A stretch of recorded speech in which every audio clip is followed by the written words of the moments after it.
Okay, അപ്പൊ ഇനി നമുക്ക് രണ്ട് പ്ലെയിനും ഇൻക്ലൈൻഡ് ആയിട്ടുള്ള മറ്റൊരു സോളിഡ് നോക്കാം. ഓക്കെ, രണ്ട് പ്ലെയിനും ഇൻക്ലൈൻഡ് ആണെന്ന് നമുക്ക് ക്വസ്റ്റ്യന്റെ ഡീറ്റെയിൽസ് എടുത്ത് എഴുതുമ്പോൾ നമുക്ക് മനസ്സിലാവും. ക്വസ്റ്റ്യൻ ശ്രദ്ധിക്കുക. A square pyramid of 30 mm base height and 65 mm height is resting on the ground on one of its longer edges. Draw the projections if the axis appears to be inclined 40 degree in the top view. അപ്പോൾ ഇതാണ് നമ്മുടെ question. അപ്പൊ ഇവിടെ നമ്മൾ ആദ്യം ചെയ്യാറുള്ളത് സാധാരണ ചെയ്യുന്നത് പോലെ തന്നെ ഡീറ്റെയിൽസ് എടുത്ത് എഴുതുക. ക്വസ്റ്റ്യൻ എന്തൊക്കെ തന്നിട്ടുണ്ട് എന്നുള്ളത്. ഓക്കെ, അപ്പൊ അതിൽ ഫസ്റ്റ് നമുക്ക് ഏത് സോളിഡ് ആണെന്ന് അറിയണം. സ്ക്വയർ പിരമിഡ് ആണ്. നമ്മൾ സ്ക്വയർ പിരമിഡ് നമ്മൾ അങ്ങനെ റെപ്രസെന്റ് ചെയ്തു. അതിനുശേഷം അതിന്റെ സൈഡ്സ് അറിയണം. സൈഡ് എന്ന് പറയുന്നത് 30 ബേസ് ആയിരുന്നു, ഹൈറ്റ് 65. ഓക്കെ, അപ്പൊ ആ ഡീറ്റെയിൽസ് നമ്മൾ എഴുതി. ആ സ്ക്വയർ പിരമിഡ് ആണെന്ന് അതിന്റെ ബേസ് അടിച്ചു, ഹൈറ്റ് എഴുതി. അതിനുശേഷം ഏത് പ്ലെയിനിലാണ് ഇത് റെസ്റ്റ് ചെയ്യുന്നത്, ഏത് പ്ലെയിനിലാണ് റെസ്റ്റ് ചെയ്യുന്നത് ക്വസ്റ്റ്യൻ വായിച്ചാൽ മനസ്സിലാവുന്നതാണ്. Is resting on the ground. Ground എന്ന് പറയുന്നത് നമ്മൾ എക്സ് പി ആയിട്ട് കൺസിഡർ ചെയ്യണം. ഓക്കെ, ഗ്രൗണ്ട് എന്ന് പറഞ്ഞാൽ അത് എക്സ് പി ആണ്. So is resting on XP. ഇനി നമുക്ക് വേണ്ടത് ഏത് കമ്പോണന്റ് കൊണ്ടാണ് റെസ്റ്റ് ചെയ്യുന്നത്, അതായത് അതിന്റെ ബേസ് എഡ്ജ് ആണോ, ബേസ് കോർണർ ആണോ, അല്ലെങ്കിൽ സൈഡ് ഫേസ് ആണോ, അതൊക്കെ നമ്മൾ നോക്കണം. അപ്പൊ ഇവിടെ പറഞ്ഞിരിക്കുന്നത് resting on its longer edges, one of its longer edges. അതായത് ഇപ്പൊ ഈ പറഞ്ഞിരിക്കുന്ന ക്വസ്റ്റ്യനിലുള്ള സ്ക്വയർ പിരമിഡ് ആണ്. അപ്പൊ ഇതാണ് അതിന്റെ ബേസ് സൈഡ്. ഈ വരയ്ക്കുന്ന ഈ ചോക്ക് കൊണ്ട് ഞാൻ വരയ്ക്കുന്ന ഈ പോർഷൻ ആണ് അതിന്റെ ബേസ് സൈഡ്. ബേസ് സൈഡ് എന്ന് പറയുമ്പോൾ അതിന്റെ ലെങ്ത് ഇതാ ഇത്രയാണ്, അല്ലെങ്കിൽ ബേസ് എഡ്ജ് എന്ന് പറയുന്നത് ഇവിടെ മുതൽ ഇവിടം വരെ ഉള്ളതാണ്. അപ്പൊ അതിന്റെ ലെങ്ത് ഇതാണ്. ഓക്കെ, ഇതിന്റെ കേസിൽ, അതായത് പിരമിഡിന്റെ കേസിൽ ലോങ്ങർ എഡ്ജ് എന്ന് ഉദ്ദേശിക്കുന്നത് ഇതാണ്. ഈ സ്ലാൻഡ് ഹൈറ്റിനെയാണ് അവര് ലോങ്ങർ എഡ്ജ് എന്ന് ഉദ്ദേശിക്കുന്നത്. അപ്പൊ ഇത് രണ്ടാമത്തെ ലോങ്ങർ എഡ്ജ് ഇതാണ്. ഇതിന് 4 ലോങ്ങർ എഡ്ജസ് ഉണ്ട്, 3, 4. ഈ 4 ലോങ്ങർ എഡ്ജസിൽ ഒന്നിലാണ് അത് റെസ്റ്റ് ചെയ്യുന്നത്. ഓക്കെ, അപ്പൊ resting on XP on longer edge. Okay, ഇനി നമുക്ക് വേണ്ടത്, അതായത് ക്വസ്റ്റ്യൻ എഴുതുമ്പോൾ XP ലാണ് റെസ്റ്റ് ചെയ്യുന്നത്, എവിടെ കൊണ്ടാണ് റെസ്റ്റ് ചെയ്യുന്നത് അറിഞ്ഞു കഴിഞ്ഞാൽ പിന്നെ നമുക്ക് വേണ്ട എന്താണ്, XP ആയിട്ടുള്ള ഇൻക്ലിനേഷൻ. അടുത്ത നമുക്ക് വേണ്ടത് XP ആയിട്ടുള്ള ഇൻക്ലിനേഷൻ ആണ്. അപ്പൊ ക്വസ്റ്റ്യൻ വായിച്ചു നോക്കുക. Draw the projections if the axis appears to be inclined 40 degree in the top view. അതാണ് പറഞ്ഞിരിക്കുന്നത്. അതായത് മോളിൽ നോക്കുമ്പോൾ, ടോപ്പിൽ നോക്കുമ്പോൾ 40 ഡിഗ്രി ഇൻക്ലൈൻഡ് ആയിട്ട് നമ്മൾ ആക്സിസ് കാണുന്നു എന്ന് മാത്രമാണ് അവിടെ തന്നിരിക്കുന്നത്. എന്നിട്ട് പ്രൊജക്ട് ചെയ്യാൻ പറഞ്ഞിരിക്കുകയാണ്. പക്ഷെ അവർ പറഞ്ഞതിൽ XP ആയിട്ടുള്ള ഇൻക്ലിനേഷൻ ഉണ്ട്. അതെങ്ങനെയാണ്? കാരണം നോക്കുക, ഇതാണ് അതിന്റെ കണ്ടീഷൻ. അതായത് റെസ്റ്റിംഗ് ഓൺ ലോങ്ങർ എഡ്ജ്. ഈ ലോങ്ങർ എഡ്ജിലാണ് ഞാൻ റെസ്റ്റ് ചെയ്യാൻ പോകുന്നത്. ആ ലോങ്ങർ എഡ്ജിൽ XP റെസ്റ്റ് ചെയ്യണമെങ്കിൽ ഇങ്ങനെ ചരിയണം. ഇങ്ങനെ ചരിയുമ്പോൾ XP ആയിട്ട് ഓൾറെഡി ഇൻക്ലൈൻഡ് ആയി കഴിഞ്ഞു. അതുകൊണ്ടാണ് XP ആയിട്ടുള്ള ഇൻക്ലിനേഷൻ തരാത്തത്. നമുക്ക് വരയ്ക്കാനായിട്ട് നേരെ ഇരിക്കുന്ന ഈ പ്രിസം പിരമിഡിനെ ഇങ്ങനെ കിടത്തിയാൽ മതി. അപ്പൊ നമുക്ക് XP ആയിട്ടുള്ള ഇൻക്ലിനേഷൻ ആയി. VP ആയിട്ടുള്ള ഇൻക്ലിനേഷൻ ആണ് അവർ പിന്നെ പറഞ്ഞിരിക്കുന്നത്. അതായത് ടോപ്പിൽ നിന്ന് നോക്കുമ്പോൾ ആക്സിസ് 40 ഡിഗ്രി ഇൻക്ലൈൻഡ് ആയിട്ട് നമുക്ക് തോന്നണം. അതിനായിട്ട് നമ്മൾ എന്ത് ചെയ്യണം, ഇങ്ങനെ കൂടി ഇൻക്ലൈൻഡ് ആക്കണം ടോപ്പ് വരെ. ഇതാണ് അതിന്റെ ഫൈനൽ പൊസിഷൻ. അപ്പൊ ആദ്യം നമ്മൾ ഇങ്ങനെ നിർത്തണം, അതിനുശേഷം അതിനെ ഇങ്ങനെ കിടത്തണം, പിന്നെ ഇങ്ങനെ ചരിക്കണം. ഓക്കെ, ഇതാണ് ഫൈനൽ പൊസിഷൻ. അപ്പൊ നമുക്ക് വേണ്ട ഡീറ്റെയിൽസ് നമുക്ക് ബാക്കി എഴുതാം. നോക്കാം.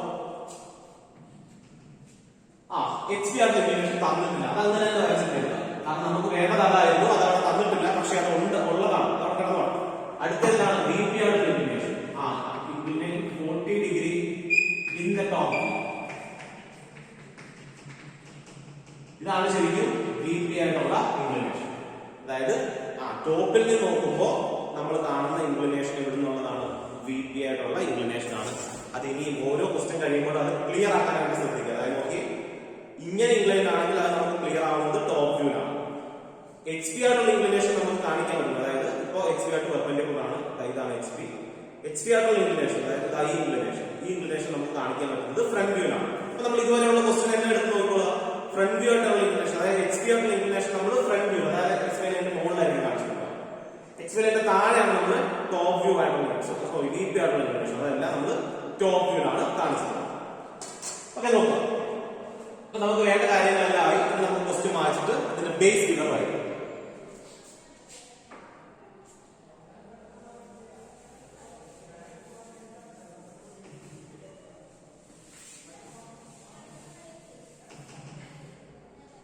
ഓക്കെ, നോക്കാം.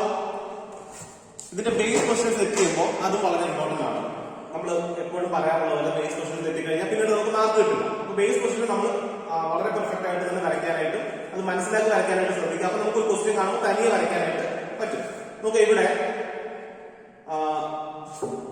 ഈ ക്വസ്റ്റ്യൻ ഞാൻ വെച്ചാറുള്ളത്, അതായത് ഞാൻ ഇങ്ങനെയാണ് ഇതിന് വെക്കാൻ ഉദ്ദേശിക്കുന്നത്. ഇങ്ങനെ വെച്ച് കഴിഞ്ഞാൽ അതായത് കോർണർ ഈ സൈഡിൽ വരുന്നത് നമ്മൾ റെസ്റ്റിംഗ് ഓൺ ബേസ് കോർണർ എങ്ങനെ ചെയ്യുന്നോ അതേപോലെ തന്നെ ഞാൻ ബേസ് ക്വസ്റ്റ്യൻ വെക്കുകയാണ്. എന്നിട്ട് ഞാൻ ഇങ്ങനെ ചരിക്കുകയാണ്. ഇങ്ങനെ ചരിക്കുമ്പോൾ ഓട്ടോമാറ്റിക്കായിട്ട് അവർ പറഞ്ഞതുപോലെ തന്നെ ആ ലോങ്ങർ എഡ്ജ് പ്രസ് ചെയ്യും. അപ്പൊ ലോങ്ങർ എഡ്ജ് എന്ന് പറയുന്നത് നോക്കി, ഇതാണ് നമ്മൾ റെസ്റ്റ് ചെയ്യാൻ ഉദ്ദേശിക്കുന്ന ലോങ്ങർ എഡ്ജ്. അതിന്റെ ഈ എഡ്ജിൽ എന്തുണ്ട്? ഒരു കോർണർ ഉണ്ട്. അപ്പൊ ആ കോർണറിനെ ഫോക്കസ് ചെയ്ത് നമ്മൾ ടോപ്പ് വ്യൂ, അതായത് ഇങ്ങനെ വെച്ച് കഴിഞ്ഞാൽ ആ കോർണർ ഈ സൈഡിലേക്ക് വരുന്ന രീതിയിൽ വെച്ച് കഴിഞ്ഞാൽ നമുക്ക് വേണ്ട, അതായത് ഈ ലോങ്ങർ എഡ്ജ് പ്രസ് ചെയ്യാനായിട്ട് സാധിക്കും. അപ്പൊ നമ്മൾ എന്ത് ചെയ്താൽ മതി? വെറുതെ ഇങ്ങനെ കിടത്തിയാൽ മതി. XY ലൈനിലേക്ക് ഈ ഫ്രണ്ട് വ്യൂവിനെ, അതായത് ഈ കാണുന്ന ഫ്രണ്ട് വ്യൂവിനെ കിടത്തി കഴിഞ്ഞാൽ നമുക്ക് ഇതിനെ ലോങ്ങർ എഡ്ജ് റെസ്റ്റ് ചെയ്യാനായിട്ട് സാധിക്കും. അപ്പൊ നമ്മുടെ ടോപ്പ് വ്യൂ എന്തായിരിക്കും? റെസ്റ്റിംഗ് ഓൺ ബേസ് കോർണർ എങ്ങനെ വരയ്ക്കുമോ അതുപോലെ തന്നെ, അതായത് ആ കോർണർ ഈ സൈഡിൽ കിട്ടും. അപ്പൊ ഇതേപോലെ ഒരു ക്വസ്റ്റ്യൻ നമ്മൾ ചെയ്തിട്ടുണ്ട്. അതായത് സ്ക്വയർ പ്രിസത്തിന്റെ സംശയമുള്ള ആ വീഡിയോ കണ്ടാൽ മതി, മനസ്സിലാവും. അപ്പൊ അവിടെ നമ്മൾ പറഞ്ഞുകൊണ്ട് എന്താണ്? Base resting on base corner ആയിരുന്നു ആ സോൺ. അപ്പൊ ബേസ് കോർണർ ആയപ്പോൾ നമ്മൾ ആ കോർണർ ഈ സൈഡിൽ വെച്ചു. പക്ഷെ ഇവിടെ എന്താണ്? റെസ്റ്റിംഗ് ഓൺ ബേസ് കോർണർ അല്ല, റെസ്റ്റിംഗ് ഓൺ ലോങ്ങർ എഡ്ജ് ആണ്.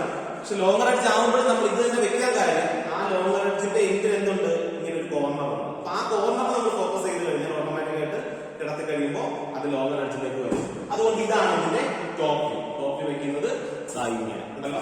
ഇങ്ങനെ ഇരിക്കുമ്പോൾ നമ്മൾ ടോപ്പിൽ നിന്ന് കാണുന്നതാണ് ഞാൻ പറയുന്നത്. ഈ point O, A, B, C, D എല്ലാം നമ്മൾ ടോപ്പിൽ നിന്ന് കാണാൻ പറ്റും. അതുകൊണ്ട് ഞാൻ എല്ലാവർക്കും പേര് കൊടുക്കും. A, B, C, D, X ആണ് O. ഇനി എല്ലാം പ്രൊജക്ട് ചെയ്യുക.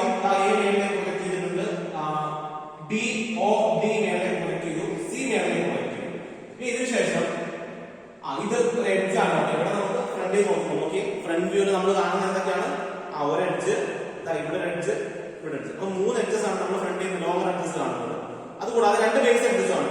അപ്പൊ ഇവിടെ ആക്സിസ് നമുക്ക് കാണാൻ പറ്റില്ല, കാരണം ആക്സിസിന്റെ പുറകിലാണ്. അപ്പൊ ആക്സിസ് കാണിക്കേണ്ട ആവശ്യമില്ല. ഹൈറ്റ് എത്രയാണോ ആ ഹൈറ്റ് നോക്കുക. ഹൈറ്റിലേക്ക് ഇവിടെ ഒരു ലോങ്ങർ എഡ്ജ് വരും. 65 ആണെങ്കിൽ 65 എന്നിട്ട് അതിനുശേഷം ഇവിടുന്ന് ഇങ്ങോട്ടേക്കും ഇവിടുന്ന് ഇങ്ങോട്ടേക്കും വരും. ബേസ് ജോയിൻ ചെയ്യും.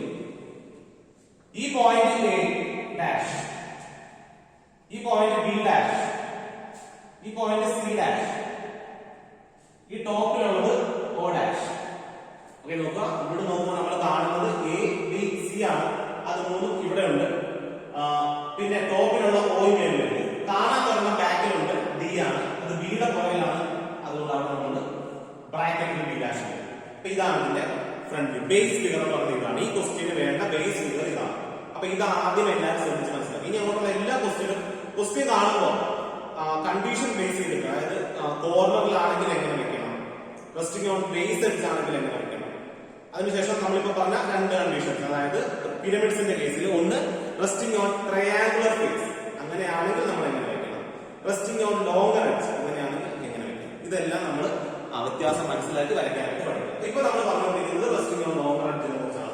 അപ്പൊ നമ്മൾ റെസ്റ്റ് ചെയ്യാൻ പോകുന്ന ലോങ്ങർ എഡ്ജ് എന്ന് പറഞ്ഞാൽ ഇതാണ്. ഇത് OC-യിലാണ് ഇതിനെ റെസ്റ്റ് ചെയ്യാൻ പോകുന്നത്. ഓക്കെ, ഇങ്ങനെ ഇരിക്കുമ്പോൾ ഈ എഡ്ജ് എന്ന് പറഞ്ഞാൽ ഇത് C, ഇത് O, അതായത് OC-യിലാണ് നമ്മൾ ഇതിനെ റെസ്റ്റ് ചെയ്യാൻ പോകുന്നത്. അതാണ് നമ്മൾ ടോപ്പ് വ്യൂ ഇങ്ങനെ കാണുന്നത്. അത് തന്നെയാണ് ഈ എഡ്ജ് OC എന്ന് പറയുന്ന എഡ്ജ് ഇതാണ്. ഇവിടെ C, ഇവിടെ O. ഇനി അതിനെയാണ് നമ്മൾ റെസ്റ്റ് ചെയ്യാൻ പോകുന്നത്. അപ്പൊ അതിനായിട്ട് നമ്മൾ സ്കെയിൽ എടുക്കാം. ടോട്ടൽ ലെങ്ത് നോക്കാം. ഇവിടെ വരെയുള്ളത്. ഓക്കെ, ആ ലെങ്ത് ഇങ്ങോട്ടേക്ക് ട്രാൻസ്ഫർ ചെയ്യുക.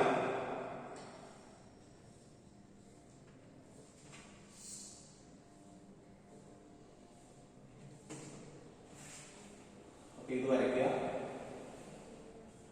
ഈ പോയിന്റ് O ഡാഷ്, ഇത് C ഡാഷ്, ഈ പോയിന്റ് C ഡാഷ്. ഇനി അതിനുശേഷം നമുക്ക് വേണ്ട ഈ പിരമിഡിനെ എങ്ങോട്ടേക്ക് മാറ്റി വയ്ക്കുക. അതിന് കോമ്പസ് എടുക്കുന്നതാണ് സൗകര്യം. കോമ്പസ് എടുത്തിട്ട് ഈ ലെങ്ത് കംപ്ലീറ്റ് എടുക്കുക. അതായത് ഇവിടെ വരെയുള്ള ലെങ്ത് എടുക്കുക, ഒരു ആർക്ക് വരയ്ക്കുക. അപ്പൊ അതായത് ഒരു ആർക്ക് വരും. അതിനുശേഷം ഈ ടോട്ടൽ ലെങ്ത്, അതായത് നമ്മളിപ്പോ സ്കെയിൽ എടുത്ത അതേ ലെങ്ത്, സ്കെയിലുള്ള അതേ ലെങ്ത് എടുത്തിട്ട് ഇവിടെയും ഒരു ആർക്ക് കട്ട് ചെയ്യുക. അപ്പൊ നമുക്ക് ഈ പിരമിഡ് ഇങ്ങോട്ടേക്ക് മാറ്റി വയ്ക്കാം.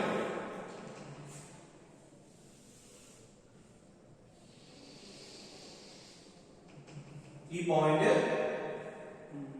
A ഡാഷ്, ഇത് സെന്ററിലുള്ളത് B ഡാഷ്, D ഡാഷ്. ഈ പോയിന്റ് നമ്മൾ ഓൾറെഡി മാർക്ക് ചെയ്തു C ഡാഷ്. അത്ര നമ്മൾ മാർക്ക് ചെയ്തു. അതായത് അതായത് ഇപ്പൊ ഇതിനെ നമ്മൾ കിടത്തി. അപ്പൊ ഇതാണ് ശരിക്കും എക്സ് പി ആയിട്ടുള്ള ഇൻക്ലിനേഷൻ. നോക്കാം, ഈ കാണുന്ന ഇൻക്ലിനേഷൻ ആണ് എക്സ് പി ആയിട്ടുള്ള ഇൻക്ലിനേഷൻ. ഇത് നമ്മൾ പറഞ്ഞിട്ടില്ല, ക്വസ്റ്റ്യനിൽ പറഞ്ഞിട്ടില്ല എക്സ് പി ആയിട്ട് എത്രയാണ് ഇൻക്ലിനേഷൻ. പക്ഷെ ഇതിനെ കിടത്താൻ പറഞ്ഞപ്പോ അവർക്ക് അത് പറയേണ്ട ആവശ്യമില്ല, ഓട്ടോമാറ്റിക്കായിട്ട് ആ ഇൻക്ലിനേഷൻ അവിടെ വന്നിട്ടുണ്ട്. അപ്പൊ ഇതാണ് ശരിക്കും, അതായത് ഈ പറഞ്ഞ ഇൻക്ലിനേഷൻ ഇവിടെ വരുന്നതാണ് ഈ കാണുന്ന ഇൻക്ലിനേഷൻ. അത് നമുക്ക് മെഷർ ചെയ്യേണ്ട ആവശ്യമില്ല, പക്ഷെ ഇങ്ങനെയാണ് അത് വരുന്നത് മനസ്സിലാക്കാം. അവിടെ ഇൻക്ലൈൻഡ് ആണ് ആക്സിസിൽ, സോറി എക്സ് പി ആയിട്ട് ആക്സിസ് ഇൻക്ലൈൻഡ് ആണെന്നുള്ളത് മനസ്സിലാക്കാം. ഇതാണ് രണ്ടാമത്തെ കണ്ടീഷൻ. അതായത് ഇങ്ങനെ ഇരുന്ന പിരമിഡിനെ നമ്മൾ കിടത്തി. ഇങ്ങനെ ഇരുന്ന പിരമിഡിനെ നമ്മൾ കിടത്തിയപ്പോൾ നിങ്ങൾ ഫ്രണ്ടിൽ നിന്ന് കാണുന്നതാണ് 1, 2, 3 ലൈൻസ് കാണാൻ പറ്റും. ഈ താഴത്തെ ഒരെണ്ണം, നടുക്കത്തെ ഒരെണ്ണം, ഈ മേളത്തെ ഒരെണ്ണം. അത് 3 നമ്മൾ കാണുന്നത്. 1, 2, 3.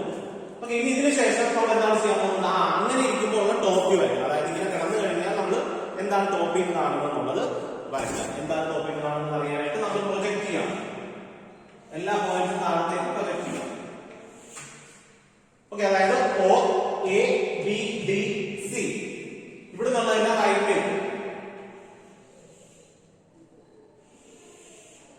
റൈറ്റിലേക്ക് ചെയ്യാം. അപ്പൊ ഇവിടുന്ന് D വന്നു, ഇവിടുന്ന് A, O, C വന്നു, ഇവിടുന്ന് B വന്നു. ഓക്കെ, നോക്കി ഇനി പോയിന്റ്സ് മാർക്ക്. അപ്പൊ ഈ പോയിന്റ് D, ഇവിടുന്ന് വരുന്ന ഇതും കൂടെ ആവുമ്പോ C, ഇത് B, ഇത് A, ഇത് O. ഇനി നമ്മൾ മനസ്സിലാക്കേണ്ടത് ഏതെങ്കിലും എന്ത് ഫേസ് നമുക്ക് കംപ്ലീറ്റ് ആയിട്ട് കാണാൻ പറ്റുമോ, അതാണ് നമ്മൾ ഇനി അടുത്ത് നോക്കേണ്ടത്. അങ്ങനെ കാണാൻ പറ്റും. കാരണം ഇവിടെ നമ്മൾ നോക്കുമ്പോ ഈ ഫേസിൽ വെട്ടം വീഴുന്നുണ്ട്. ഫെയിന്റ് ആയിട്ടാണെങ്കിലും ഇവിടെ നമുക്ക് കംപ്ലീറ്റ് ആയിട്ട് കാണാൻ പറ്റും. അതായത് എല്ലാ എഡ്ജസ്റ്റും നമുക്ക് കാണാൻ പറ്റും. ഇത് ഇങ്ങനെ ശരിയാണ്. ഇങ്ങനെ ശരിഞ്ഞു കഴിഞ്ഞാൽ ഇങ്ങനെ ഇരിക്കുമ്പോ, ഇങ്ങനെ ഇരിക്കുന്ന കണ്ടീഷനിൽ ഇങ്ങനെ ഇരിക്കുന്ന കണ്ടീഷനിലായിക്കോട്ടെ മേളിൽ നോക്കുമ്പോൾ ഈ ഫേസ് നമുക്ക് കാണാൻ പറ്റും. അപ്പൊ അത് വെച്ചിട്ട്, അതായത് ഇവിടെ നോക്കിയാൽ മനസ്സിലാവും ഇത് ഇങ്ങനെ ചരിച്ചാൽ നമുക്കത് പറ്റില്ല. ഇതിപ്പോ ഈ ഫേസിൽ, അതായത് ഇവിടെ നമുക്ക് വെട്ടം വീഴും, അതുകൊണ്ട് ഇത് നമുക്ക് കാണാൻ പറ്റും. അപ്പൊ അതുകൊണ്ട് തന്നെ നമുക്ക് ഇത് മുഴുവൻ ഡാർക്ക് ആയിട്ട് വരാം. ഇനി ഏതൊക്കെ ലോങ്ങർ അഡ്ജസ്റ്റ് ആണ് എന്നുള്ളതാണ് നമ്മൾ അടുത്ത നമ്മുടെ കൺഫ്യൂഷൻ. അതായത് ഇപ്പൊ എന്റെ ഫേസിന്റെ കേസിൽ ഒന്നും തീരുമാനമായി, ഇതിൽ എന്റെ ഫേസ് ഉള്ളതുകൊണ്ട് ഇത് കാണുകയും ചെയ്യുമ്പോൾ നമുക്ക് ഡാർക്കായിട്ട് വരയ്ക്കാം. ഇത് നമുക്ക് ലോങ്ങർ അഡ്ജസ്റ്റ് ആണ്. അതായത് ഇവിടെ നോക്കുമ്പോൾ ഏതാണ് കാണുന്നത് അതാണ് നമ്മൾ മേളിൽ നോക്കുമ്പോൾ ചെല്ലുന്നതായിട്ട് കാണുന്നത്. അതായത് ചെല്ലിന് കഴിഞ്ഞാൽ വെള്ളിയിൽ കാണുന്നത് എന്തൊക്കെയാണോ അത് നമുക്ക് ഇവിടെ നോക്കുമ്പോൾ കാണുന്നത്. അതായത് ഈ സൈഡിൽ നമ്മൾ നോക്കുമ്പോൾ കാണുന്നതാണ് നമ്മൾ ചെല്ലിന് കഴിയുമ്പോൾ ടോപ്പിൽ നിന്ന് കാണുന്നത്. അപ്പൊ ആ ലോജിക് വെച്ച് നമ്മൾ നോക്കുകയാണെങ്കിൽ ഇവിടെ നോക്കുമ്പോൾ നമുക്ക് എയോ കാണാൻ പറ്റും, DO കാണാൻ പറ്റും, BO കാണാൻ പറ്റും. അതായത് ഈ എഡ്ജ് കാണാം, ഈ എഡ്ജ് കാണാം, ഈ എഡ്ജ് കാണാം. ഈ എഡ്ജൊക്കെ നമ്മൾ ഓൾറെഡി വരച്ചാണ്, അതുകൊണ്ടാണ് അതിനെക്കുറിച്ച് നമ്മൾ ചിന്തിക്കാറ്. ഓക്കെ, അപ്പോ DO കാണാൻ പറ്റും, BO കാണാൻ പറ്റും, AO കാണാൻ പറ്റും. കാണാത്തത് CO മാത്രമാണ്. അപ്പൊ ഇവിടുന്ന് ഇത്രയും പോർഷൻ മാത്രം CO-നെ ഹിഡൻ ആക്കിയിട്ട് കാണിക്കുക. ബാക്കി അതിനടിയിലുള്ള CO നമ്മൾ കാണിക്കേണ്ട ആവശ്യമില്ല, കാരണം അവിടെ ഓൾറെഡി AO കവർ ചെയ്തുകൊണ്ട്. അപ്പൊ ഇതാണ് നമുക്ക് വേണ്ട ഫിഗർ. ഓക്കെ, ഫിഗർ അതായത് ഈ പറഞ്ഞ ടോപ്പ്, രണ്ടാമത്തെ ടോപ്പ് കിടന്നു കഴിഞ്ഞാൽ നമ്മൾ കാണുന്നത്. ഇനി നമ്മൾ അടുത്ത ഇൻക്ലിനേഷൻ അല്ലെങ്കിൽ അവർ പറഞ്ഞ last condition 40 appears, axis appears 40 degree in the top view. അപ്പൊ ഇപ്പൊ നമ്മൾ വരച്ചിരുന്ന ടോപ്പ് വ്യൂ ഇതാണ്. ഇവിടെ ആക്സിസ് എന്ന് പറഞ്ഞാൽ ഇതിന് നടക്കുന്നത് ഇവിടുന്ന് സ്റ്റാർട്ട് ചെയ്ത് ഇങ്ങോട്ടേക്ക് പോകുന്നതാണ് ആക്സിസ്. അതിപ്പോ പാരലൽ ആണ്, XY ലൈനിൽ പാരലൽ ആണ്. ടോപ്പ് വ്യൂവിൽ XY ലൈൻ പാരലൽ എന്ന് പറഞ്ഞാൽ അതെന്താണ്? VP-ക്ക് പാരലൽ ആണ്. നമുക്ക് അതിനെ എങ്ങനെയാണ് ടോപ്പ് വ്യൂവിലെ 40 ഡിഗ്രി ഇൻക്ലൈൻഡ് ആണ്. അപ്പൊ അതിനെയാണ് നമ്മൾ അടുത്ത സ്റ്റെപ്പ് ചെയ്യുന്നത്. അപ്പൊ നമ്മൾ ഇത് മാറ്റണം.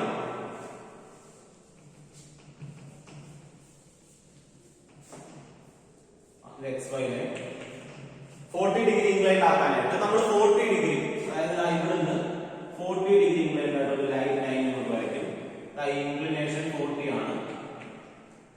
എന്നിട്ട് ഇവിടെ എവിടെയെങ്കിലും, അതായത് നമുക്ക് ഇതിനകത്ത് സ്പേസ് ചെയ്യാൻ പറ്റുന്ന രീതിയിൽ വേണം നമ്മൾ O മാർക്ക് ചെയ്യാനായിട്ട്. ഞാൻ ഇവിടെ തന്നെ O മാർക്ക് ചെയ്തു. ഓക്കെ, അതിനുശേഷം സ്കെയിൽ അല്ലെങ്കിൽ കോമ്പസ് എടുക്കുക. കോമ്പസ് ആയിരിക്കും സൗകര്യം, അല്ലെങ്കിൽ കോമ്പസ് എടുത്ത് ചെയ്യുക. കോമ്പസ് എടുത്തിട്ട് ഈ ലെങ്ത്, അതായത് ഇവിടെ മുതൽ ഇവിടെ വരെയുള്ള ലെങ്ത് എടുക്കുക.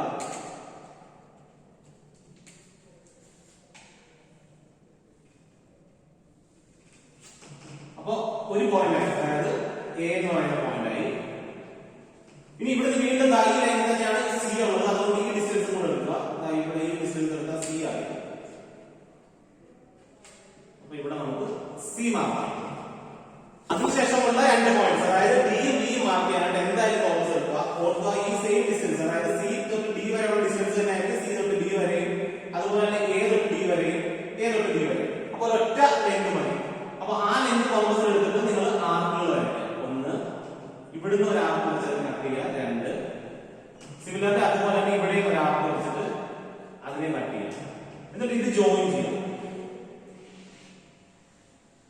അപ്പൊ നമ്മുടെ രണ്ട് പോയിന്റ്സ് കൂടി അതായത് ബി ഐ ബി ഐ ഇനി ഇവിടെ ഇങ്ങോട്ടേക്ക് ജോയിൻ ചെയ്യും. ഈ പോയിന്റ് നോക്കാം. ഇങ്ങനെയാണ് നമ്മൾ അതിനെ 40 ഡിഗ്രി ഇൻക്ലൈൻഡ് ആക്കി വരുന്നത്. ഇപ്പൊ നമ്മൾ ടോപ്പിൽ നിന്ന് നോക്കുമ്പോൾ അവർ ക്വസ്റ്റ്യനിൽ പറഞ്ഞിട്ടുള്ളത് പോലെ തന്നെ appears to incline 40 degree in the top view. ഇനി അതിനുശേഷം എന്താ ചെയ്യേണ്ടത്? അതിന്റെ ഫ്രണ്ട് വ്യൂ വരയ്ക്കണം. അപ്പൊ അതിനായിട്ട് ഈ പോയിന്റ്സുകളെല്ലാം നിങ്ങളിലേക്ക് പ്രൊജക്ട് ചെയ്യുക. ഒരു കാര്യം ശ്രദ്ധിക്കുക. ഇപ്പൊ ഇവിടെ ഞാൻ ചെയ്തപ്പോ ഞാൻ സ്കെയിൽ ഉപയോഗിക്കാതെയാണ് ചെയ്തത്. അതുകൊണ്ട് ചിലപ്പോ ഇത് രണ്ടും ഒരു ലൈനിലാവണം നിർബന്ധമില്ല. ചിലപ്പോ കുറച്ച് അങ്ങോട്ടോ ഇങ്ങോട്ടോ മിസ്പ്ലേസ് ആയിരിക്കും. ചിലപ്പോൾ ഡി ഇവിടെയും സി ഇവിടെയും അങ്ങനെയാണെങ്കിൽ നമ്മൾ രണ്ട് ലൈൻസ് തന്നെ യൂസ് ചെയ്യണം. ഇവിടെ എനിക്ക് ഏകദേശം ഈക്വൽ ആയിട്ട് തോന്നുന്നത് കൊണ്ടാണ് ഞാൻ സിയും ഡിയും ഒരു ലൈനിൽ കൂടെ തന്നെ വരച്ചിരിക്കുന്നത്. അതായത് ഇവിടുന്ന് സിയും ഡിയും ഞാൻ പ്രൊജക്ട് ചെയ്തു. ഇൻ കേസ് ചെറിയ വ്യത്യാസം ഉണ്ടെങ്കിൽ സി ഒരു ലൈനായിട്ടും ഡി മറ്റൊരു ലൈനായിട്ടും പോകേണ്ടതാണ്. ഓക്കെ, അത് ശ്രദ്ധിച്ചോ. അപ്പൊ ഇവിടെ ഞാൻ രണ്ട് ഒരേ ലൈനായിട്ട് തന്നെയാണ് പോയിരിക്കുന്നത്. ഇവിടുന്ന് ഓയും കൂടെ പോകണം. ഓക്കെ, ഇനി അടുത്ത് എന്താ ചെയ്യേണ്ടത്? പോയിന്റ്സ് എല്ലാം റൈറ്റിലേക്ക് ഇവിടെ നമ്മൾ എല്ലാം റൈറ്റിലേക്ക് അതായത് എ ബി ഡി സിയും ഓയും ഓൾറെഡി എക്സ് വൈ ലൈനിൽ കൂടെ നമ്മൾ അങ്ങോട്ട് പോകുന്നുണ്ട്. അപ്പൊ നമുക്ക് മാർക്ക് ചെയ്യുകയാണെങ്കിൽ ഈ പോയിന്റ് നമുക്ക് എന്ത് വരും? ഓ വരും. അതായത് ഇവിടെ നിന്നുള്ള ഓ വരും. ഇവിടെ നിന്നുള്ള ഓ ഇതാണ്. അപ്പൊ ഈ പോയിന്റ് ആണ് ഓ. ഇത് നോക്കരുത്, നമ്മൾ ഇവിടെ സ്റ്റാർട്ട് ചെയ്യുന്നത്. ഓക്കെ, അതിനുശേഷം രണ്ടാമത്തത് ഓക്കെ ഇവിടുന്ന് വരുന്ന ബിയും അവിടുന്ന് വരുന്ന ബിയും കൂടെ മീറ്റ് ചെയ്തെടുത്ത് ബി എന്ന് മാർക്ക് ചെയ്യുക. എ ആൻഡ് എ ഇതാണ് എ, ഇതാണ് ഡി, ഇതാണ് സി. ഓക്കെ, ഇങ്ങനെ ചരിഞ്ഞ് കഴിയുമ്പോൾ അതായത് നമ്മൾ ആദ്യം ഇങ്ങനെ ചരിച്ചു, പിന്നെ ഇങ്ങനെ ചരിച്ചു. ഇങ്ങനെ ചരിച്ച് കഴിയുമ്പോൾ ഫ്രണ്ടിൽ നോക്കുമ്പോൾ അതായത് നിങ്ങൾ അവിടെ നോക്കുമ്പോൾ നിങ്ങൾക്ക് ഈ ഫേസ് കാണാൻ പറ്റും. അതുകൊണ്ട് തന്നെ നമുക്ക് ഈ ഫേസ് കംപ്ലീറ്റ് ആയിട്ട് ഡാർക്ക് ചെയ്യാം. ഇനി എന്ത് ചെയ്യണം? ഇത് ഓയിലേക്ക് ജോയിൻ ചെയ്യാം, ഇത് ഓയിലേക്ക് ജോയിൻ ചെയ്യാം, ഇത് ഓയിലേക്ക് ജോയിൻ ചെയ്യാം, ഇത് ഡോട്ട്. ഇതാണ് ഇതിന്റെ ഫൈനൽ ഫ്രണ്ട്. ഓക്കെ, അപ്പൊ ആദ്യം നമ്മൾ ബേസ് പോർഷൻ വെച്ചു. അതാണ് ഏറ്റവും ഇമ്പോർട്ടന്റ്. കോർണർ ഇവിടെ വരുന്ന രീതിയിൽ വെക്കണം. അങ്ങനെ ഈ ലോങ് വെച്ച് റെസ്റ്റ് ചെയ്യും. അതിന്റെ എലിവേഷൻ വെച്ചു. എന്നിട്ട് അതിനെ കിടത്തി കഴിയുമ്പോൾ ഓൾറെഡി എക്സ് ആയിട്ട് ഇൻക്ലൈൻഡ് ആയി. അതിനുശേഷം നമ്മൾ അതിന്റെ ടോപ്പ് വ്യൂ വരച്ചു. ടോപ്പ് വ്യൂല് ആക്സിസ് എക്സ് വൈ ഇപ്പൊ പാരലൽ ആണ്. അതിനെ എത്ര ഇൻക്ലൈൻഡ് ആക്കി മാറ്റി വരയ്ക്കണം? 40 ഡിഗ്രി ഇൻക്ലൈൻഡ് ആയിട്ട് മാറ്റി വരച്ചു. അതിനുശേഷം നമ്മൾ മേലിലേക്ക് പ്രൊജക്ട് ചെയ്തു. ഇവിടെ നിന്നുള്ള റൈറ്റിലേക്ക് പ്രൊജക്ട് ചെയ്തു. നമ്മുടെ ഫൈനൽ എലിവേഷൻ വരച്ചു. ഓക്കെ, എല്ലാവരും ഇത് ചെയ്തു.